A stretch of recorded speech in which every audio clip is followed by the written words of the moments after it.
Mdala ezulu nomhlaba sikusile. Sibonga ukusilonda ubusuku savuka inyama isahlangene nomphefumulo.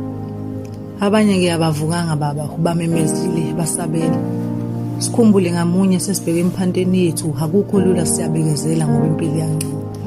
Abanye bavukela ukuyozama wona amatopo iba ukukhanya indleleni yabo. Siyancenga mnini mandla wonke usikhumbule nalemthwalo esikinga zasemhlabeni esisindayo. Khumbula isifiso zethu ngokufezekisa amaphupho ethu. Impilo ayikho neze luya siyazabalaza ngenkani ukuphokophela phambili. Sipha amandla nothando kanye nesineke kule ndlela yakwaMpumelelo. Inameva iyahlaba ibhlungu. Nase bekutholile abakudinga empilweni kubathobise baba bengasiphakamisi kube wuwo baphakamisayo bese bekwazi ukulula isandla nakwabanye. Siyangimema baba esipileni zethu hiba ukuphila kuze bengunaphakade. Amen.